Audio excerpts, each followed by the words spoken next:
Hi, everyone. Welcome back to Dark Revenge Chronicles. I'm your narrator, and tonight I have a story that's going to mess with your head in ways you can't imagine. This one comes from someone who reached out after hearing Emma's confession last week. She said Emma's story made her realize she wasn't alone. Her name is Rachel, and she wanted me to tell you about the perfect daughter. About what happens when perfection becomes a prison, and when the people who should protect you become your greatest enemy. But before we start, I need to warn you. This story has a twist that's going to make you question everything you think you know about family, love, and justice. By the end, you might not be sure who the real victim is.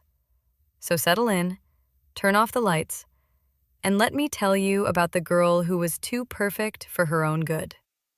My name is Rachel Morrison, and for 23 years, I was the perfect daughter. Perfect grades, valedictorian in high school, summa cum laude in college. Perfect behavior. Never stayed out late, never drank, never even got a speeding ticket. Perfect appearance.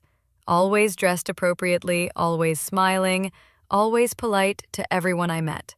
My parents, Dr. Michael Morrison and Dr. Sarah Morrison, both successful physicians in our small Connecticut town, loved to show me off. At dinner parties, charity events, medical conferences, "This is our daughter Rachel," they'd say with these proud smiles. "She's going to be a doctor just like us." Following in the family footsteps. Everyone always said how lucky I was to have such accomplished, loving parents. How blessed I was to grow up in such a stable, successful household. If they only knew the truth. See, perfection isn't a choice when you're a Morrison. It's a requirement. And the consequences of not meeting those requirements? Well, let me tell you about those.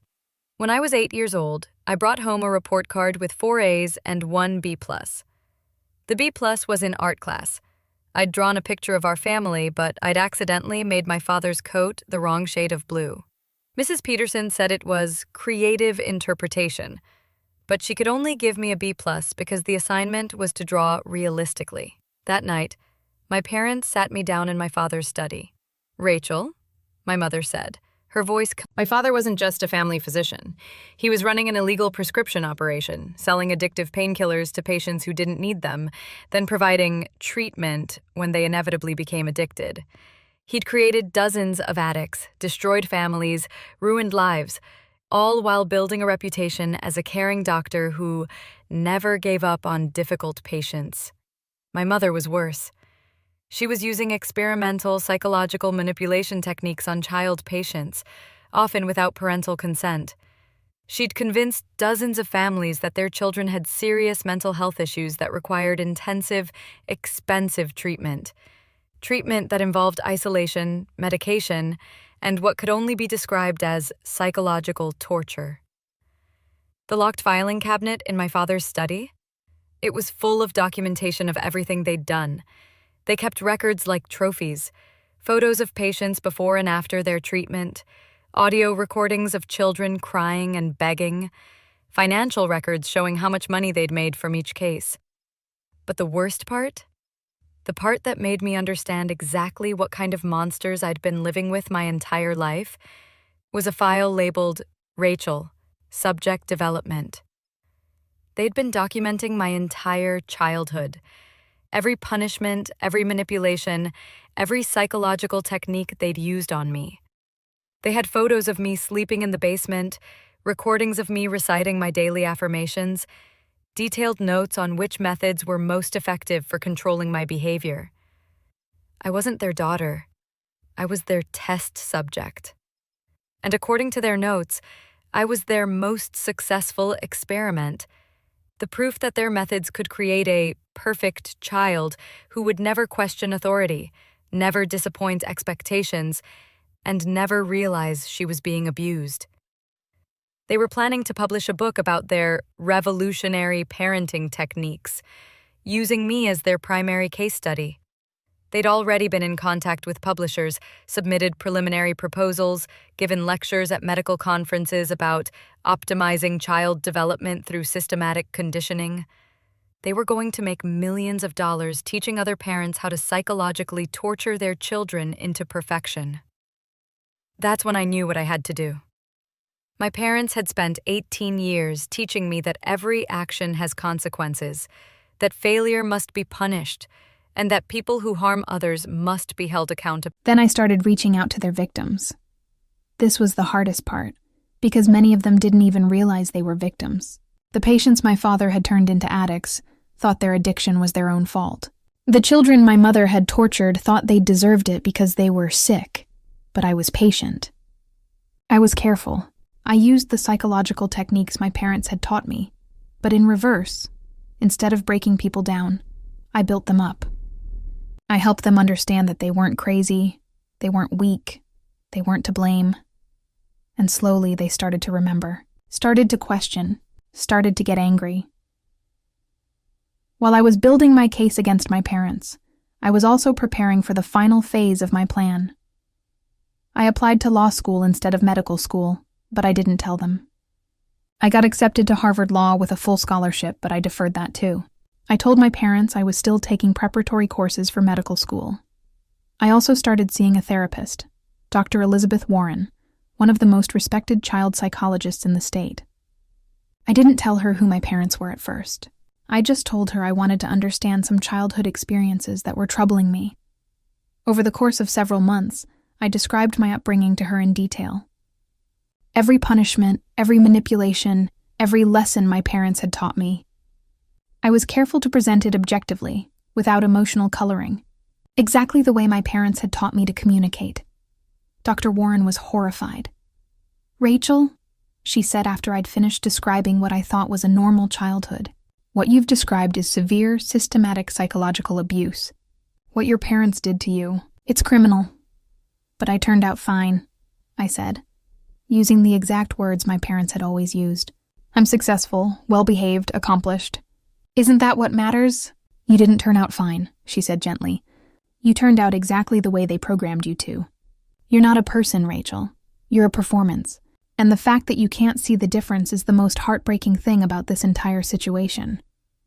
She helped me understand that everything I thought I knew about myself, about love, about family, about success, it was all a lie.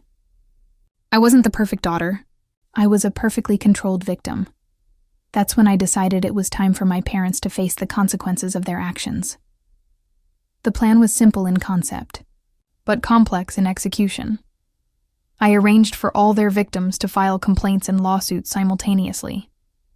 Dozens of former patients, backed by solid evidence and coordinated legal representation, the kind of massive, coordinated legal assault that would be impossible to defend against or cover up. But that was just the beginning. I also arranged for the story to break in the media at the same time.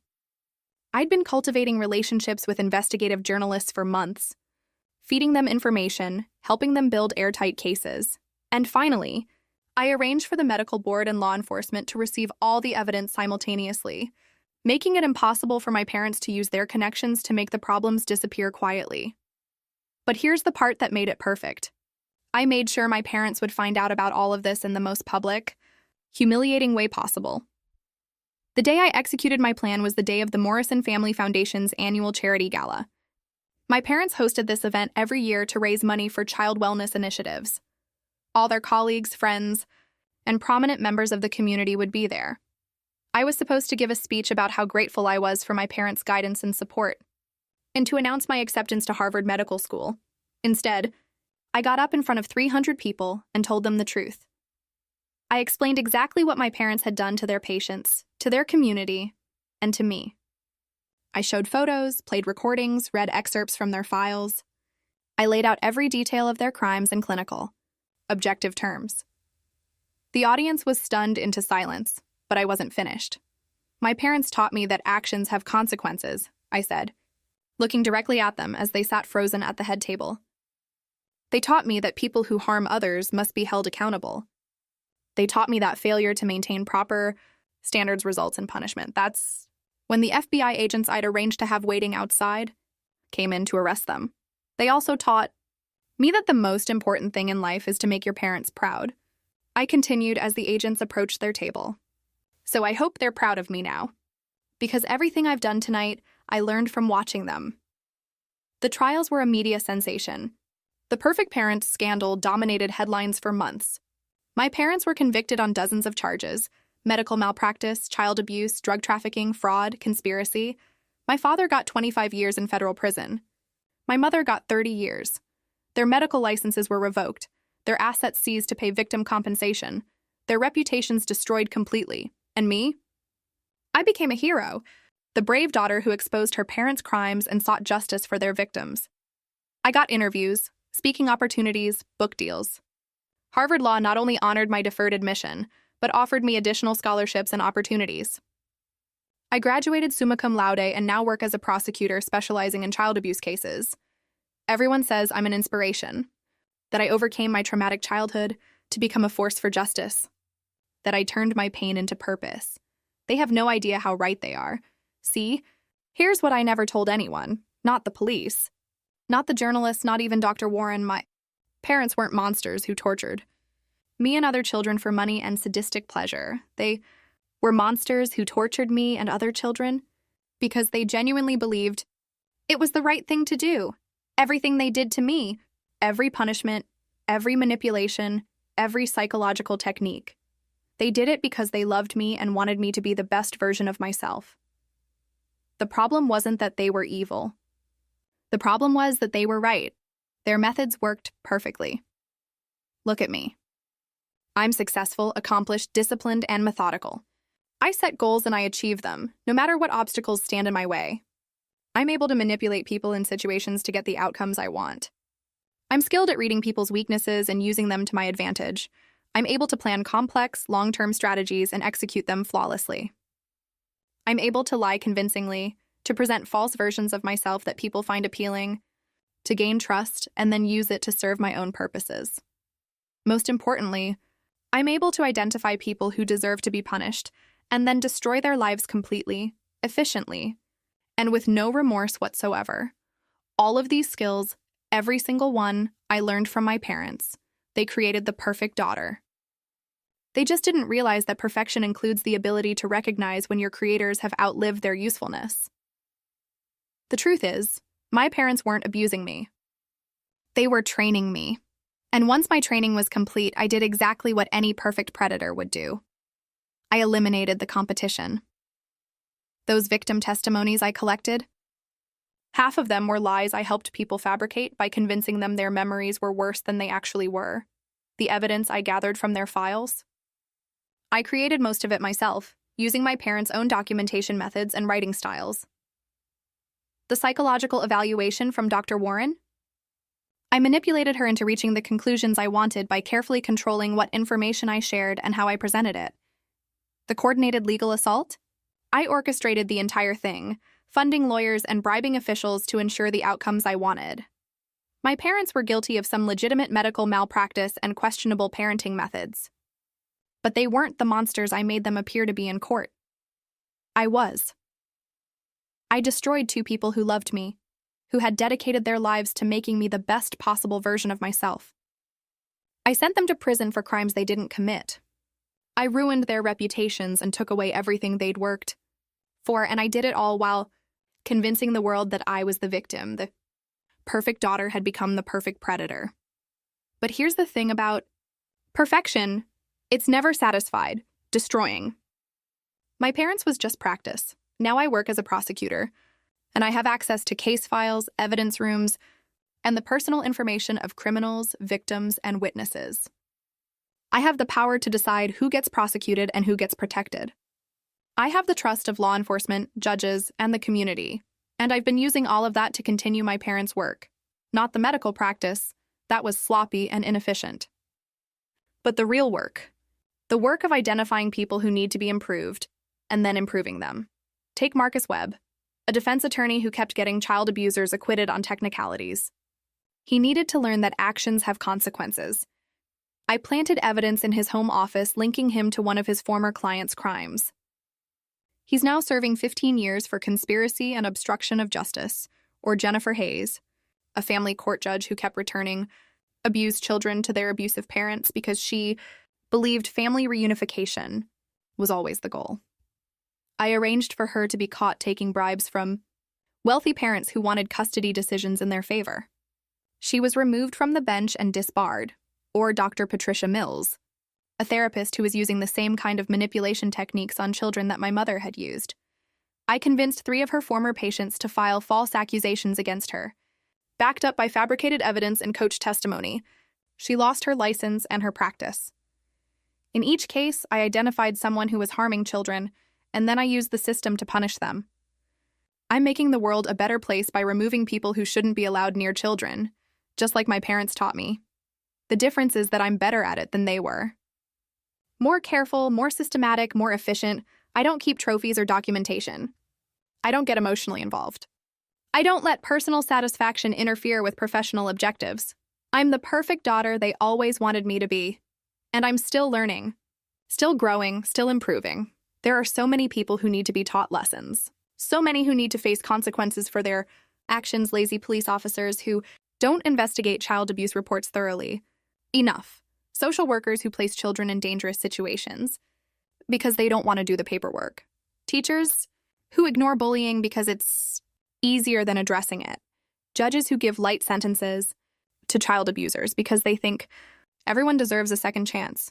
The list is endless, but I have time. I have resources. I have skills. And most importantly, I have purpose. My parents created something beautiful when they made me. They created a perfect instrument of justice, capable of identifying and eliminating threats to children everywhere. They just made one small mistake. They forgot that perfect instruments don't have loyalty to their creators. They have loyalty to their purpose. And my purpose is to make sure that everyone who harms children faces appropriate consequences, starting with the people who taught me what consequences really mean. So when you read the news tomorrow morning and see that Dr. Rachel Morrison was found dead in his prison cell, apparent suicide, no signs of foul play, remember that I learned everything I know about justice from him. And when you read next week that Dr. Sarah Morrison suffered a fatal allergic reaction to her prison medication, tragic accident, medical error, these things happen. Remember that she taught me that actions have consequences. Perfect daughters always make their parents proud in the end, even if they have to kill them to do it. My name is Rachel Morrison, and this is my story. Whether you think I'm a hero or a monster probably depends on whether you've ever harmed a child. If you have, then you should know. I'm very good at finding people like you, and I learned from the best teachers in the world. Sleep tight.